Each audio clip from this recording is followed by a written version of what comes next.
Hello everyone, welcome to our YouTube channel सर्वजीय सब। आज की इस वीडियो में हम लोग शुरू कर रहे हैं यूपी टेट की क्लास। यूपी टेट में हम सोशल साइंस शुरू कर रहे हैं। देखो, सोशल साइंस जो है ना एक अच्छा सा मतलब पार्ट स्कोरिंग सब्जेक्ट भी है, लेकिन इसमें सबसे कम नंबर भी आते हैं क्योंकि आप लोग पढ़ते नहीं। आप लोग को लगता है कि लास्ट टाइम में पढ़ लोगे तो हो जाएगा, ऐसा कुछ नहीं है।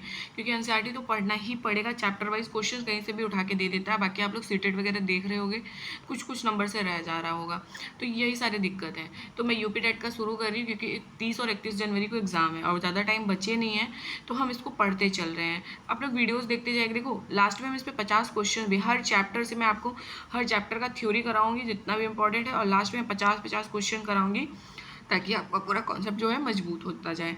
तो फिर हम शुरू करते हैं। पहला हमारा जो क्लास 6 का हमारा हिस्ट्री है, इतिहास। ठीक है, इतिहास है क्या? ठीक, इतिहास इतिहास शब्द जो है ये संस्कृत के इतिहास से बना हुआ है। ठीक है, जिसका अर्थ क्या होता है? जो हुआ था। मतलब इतिहास मतलब जो बीत गया, वही इतिहास हमें अतीत की घटनाओं की जानकारी देता है। जैसे अभी मतलब हम अपने चीज़ को देख ले, पहले के लोग क्या खाते थे, कैसे करते थे, राजा क्या करते थे, क्या पहनते थे, ये कैसे धर्म थे, और कैसे हम लोग इतना चेंज होके डेवलप हुए। क्या का क्या मतलब है? क्या से मतलब है कि अतीत में क्या हुआ, लोग क्या करते थे, कौन कौन से बदलाव आए। जैसे लोग पहले क्या करते थे? शिकार करते थे, फिर खेती। पहले शिकार करते थे, खाते पीते थे, वही सब।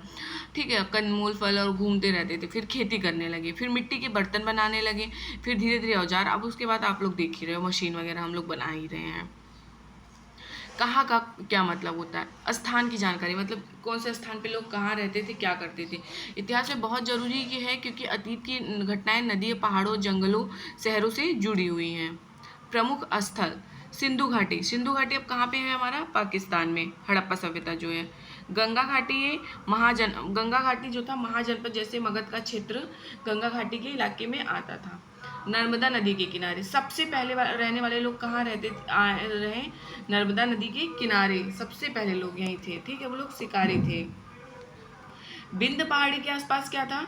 खेती की शुरुआत हुई। विंध्य पहाड़ी के पास क्या हुआ? खेती की शुरुआत हुई। दक्कन के पठार के पास क्या हुआ? लोहा तांबे जैसे खनिज मिले। लेकिन हड़प्पा सभ्यता के लोग जो थे ना, वो लोहा से परिचित नहीं थे। ये बात याद रखिएगा, ये आगे की बात है, बाकी भी आप पढ़ोगे तो आपको खुद समझ में आ जाएगा। सागर तट और द्वीप क्या थे? ये समुद्री व्यापार के लिए थे। कैसे का क्या मतलब है कि जानकारी कैसे मिली? इतिहास की जानकारी हमें 3 मुख्य स्रोतों से मिलती है। किससे किससे? पुरातात्विक स्रोत। ठीक है, आर्कियोलॉजिकल सोर्सेज, जैसे खुदाई में जो चीज़ें मिली हैं। पुरातात्विक वो लोग क्या करते हैं, सारी सब खुदाई होती है, जो सामान निकलता है उससे पता लगाते हैं कि क्या कब हुआ था। जैसे बर्तन मिला खुदाई में, औजार मिली, मूर्तियाँ मिली, हड्डियाँ मिली। जैसे उदाहरण के लिए भीमबेटका का गुफा, ये कहाँ है? मध्य प्रदेश के रायसेन जिले में। आपसे हर बार पूछता है भीमबेटका, इस पे भीमबेटका में पूरा चित्र बनाया गया था। ठीक है। हड़प्पा। साहित्यिक स्रोत क्या है? साहित्यिक स्रोत जो हाथ से लिखे ग्रंथ हैं। ठीक है, हाथ से लिखित। धार्मिक ग्रंथ, वेद, रामायण, महाभारत।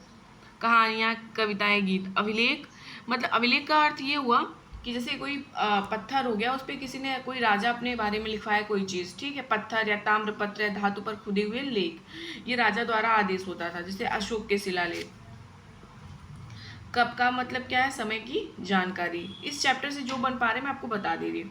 ये आपसे बहुत पूछता है। ईसा पूर्व, बीसीई, मतलब कि ईसा मसीह के जन्म से पहले। ठीक है, बिफोर क्राइस्ट इरा। ठीक है, इसको इंग्लिश में बोलेंगे बिफोर क्राइस्ट इरा। ठीक है, यानी ईसा मसीह के जन्म से पहले। और इसके बाद आता है सी या एडी, इसको मिस्री बोलते हैं। ईसा मसीह के जन्म के बाद, ईसा मसीह के जन्म के बाद एनो डोमिनी बोलते हैं। ठीक है, किसको? या फिर इसको कॉमन एरा बोलते हैं, सीई को। इम्पोर्टेंट, अशोक का शासन लगभग 2300 साल पहले था।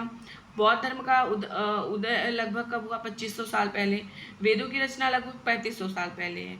इतिहास का वर्गीकरण कैसे किया जाता है, ये हमको देखना है। प्रागैतिहासिक काल, जब लेखन नहीं था। देखो, प्रागैतिहासिक काल वो चीज़ है जब लिखा नहीं जा सकता था, लोग लिख नहीं पाते थे और अभी तक पढ़ा नहीं जा चुका है।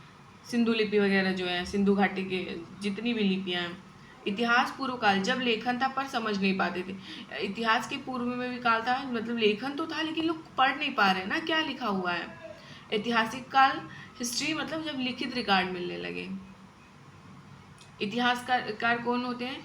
पुरानी किताबों और ग्रंथों से जानकारी इकट्ठा करते हैं ये लोग। और पुरातात्विक ये खुदाई से चीज़ें निकालते हैं, वे हर वस्तु को सावधानी से साफ करके क्या करते हैं, वर्गीकृत यानी बांट देते हैं। यार अब आप ही देखो, जब घर की सफाई करते हो, जो साफ सुथरा सामान मिलता है उसको अलग कर लेते हो, गंदा चीज़ उधर कर लेते हो। अब यहाँ से क्वेश्चंस जो है बनते हैं, हम वहाँ से देख लेते हैं, ठीक, क्योंकि इस टॉपिक से इतने ही क्वेश्चंस थे। बाकी अगले चैप्टर से जो बनेंगे वो मैं बताऊंगी। इतिहास शब्द की उत्पत्ति किस भाषा से हुई? संस्कृत भाषा से हुई। इतिहास का क्या अर्थ होता है? जो घटित हुआ है उसका विवरण। इतिहासकार किस प्रकार की जानकारी प्राप्त करते? अभिलेख, हस्तलिखित और पुरातात्विक स्रोत। अतीत का अध्ययन क्यों आवश्यक है? वर्तमान को समझने और भविष्य को बेहतर बनाने के लिए। इतिहास कितने प्रकार का होता है? देखो, प्रागैतिहासिक, आद्य ऐतिहासिक, ऐतिहासिक। ये कौन से इतिहास की बात कर रहा है? देखो, ये कौन से इतिहास की बात कर रहा है? यानी जो हमारा इस सिंधु सभ्यता था, हमारा प्राचीन इतिहास भी हमारा जो बटा था। बाकी प्रागैतिहासिक काल क्या होता है? जब लेखन का आविष्कार नहीं हुआ था। पुरातत्व वस्तुओं का खोजने वाले विद्वान को क्या कहते हैं? पुरातत्वविद। कालक्रम क्या होता है? घटनाओं का समयानुसार क्रम। हड़प्पा सभ्यता का नाम किस प्रकार पड़ा? हड़प्पा नगर। नर्मदा घाटी में किस प्रकार के लोग रहते थे? शिकारी और खाद्य संग्राहक, ठीक है, जिनको माखेटक भी बोलते थे। पूरा लेखों का क्या अर्थ है? पत्थर, धातु या दीवारों पर लिखे गए लेख। अभिलेख और हस्तलिखित में क्या अंतर है? अभिलेख अस्थायी सतहों पर और हस्तलिखित जो था वो कागज या भोजपत्र। पांडुलिपि आपको पता है ना? पांडुलिपि वो चीज़ है, आपसे ये पूछता है सीटेट में, पांडुलिपि है क्या? ये हिमालय के पास एक पेड़ होता है, भुर्ज जिसको बोलते हैं, उसकी छाल से बनाया जाता है, उसी पर लिखते हैं लोग। हस्तलिखित का क्या अर्थ है? हाथ से लिखा गया। इतिहासकार किसे कहते हैं? जो अतीत का अध्ययन करने वाले विद्वान हैं। इतिहास लेखन में किन स्रोतों का प्रयोग होता है? अभिलेख, हस्तलिखित और पुरातात्विक स्रोत। पुरातात्विक स्रोत किसे कहते हैं? प्राचीन अवशेष जैसे औजार, मिट्टी के बर्तन, सिक्के आदि। लिपियां क्यों महत्वपूर्ण होती हैं? क्योंकि वे अतीत की जानकारी देती हैं। हड़प्पा नगर की खोज कब हुई थी? तो 1921 में हुई थी, दयाराम साहनी ने की थी। 1922 में मोहनजोदड़ो की खोज हुई थी, राखालदास बनर्जी ने किया था। राजाओं के प्रशंसा गीत किसे कहते हैं? प्रशस्तियों को कहते हैं। शिलालेख क्या होते हैं? पत्थरों पर खुदे हुए लेख होते हैं। किस नदी के किनारे पहली सभ्यताएं बसी? सिंधु, गंगा और नर्मदा, ठीक। ताम्र पाषाण युग का मुख्य औजार क्या था? तांबा और पत्थर था। भारत में सबसे पहले कृषि का आरंभ कहाँ हुआ था? उत्तर पश्चिम भारत। तब तो भारत नहीं बटा था ना हमारा, पश्चिम भारत था, ठीक है, हमारा मेहरगढ़, यानी हमारा मेहरगढ़ जो था वहीं पे। और मेहरगढ़ अभी कहाँ पे है? पाकिस्तान। मेहरगढ़ आप पूछ लेते हैं कि कहाँ पे, किस नदी पहाड़ियों के बीच में बसा हुआ है? तो सुलेमान और किरथर पहाड़ियों के बीच में बसा हुआ है। इतिहास का लेखन में पुरातात्विद की भूमिका क्या होती है? खुदाई कर प्राचीन वस्तुओं को खोजते हैं। हस्तलिखित की प्रतियां कैसे तैयार की जाती हैं? हाथ से नकल करके। इतिहासकार किसका अध्ययन करते हैं? अतीत का।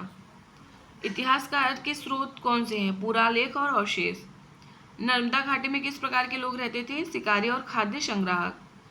पुरातात्विक खोजों से हमें क्या जानकारी मिलता है? पुराने जीवन के बारे में। हड़प्पा कहाँ पे स्थित है? पाकिस्तान में। इतिहास पढ़ने से हमें क्या लाभ होता है? अतीत की समझ आती है। पुरालेख क्या होते हैं? पत्थर, ताम्र, दीवारों पर लेख होते हैं। प्रागैतिहासिक काल से क्या तात्पर्य? जब कोई भी लेख नहीं था। ताम्र पाषाण युग में लोग किस औजार का उपयोग करते थे? तांबा और पत्थर। कालक्रम का क्या अर्थ है? समय का क्रम। किस नदी के किनारे सभ्यता नहीं बसी थी? अमेजन नदी। सबसे पहले लोग कहाँ पे बसे थे? नदियों के किनारे पे, क्योंकि वहाँ पे उनको पानी वगैरह सब कुछ मिल जाता था, आराम से खेती कर लेते थे, अपने पशु को पानी पिला देते थे, खुद के पीने के लिए रहते थे।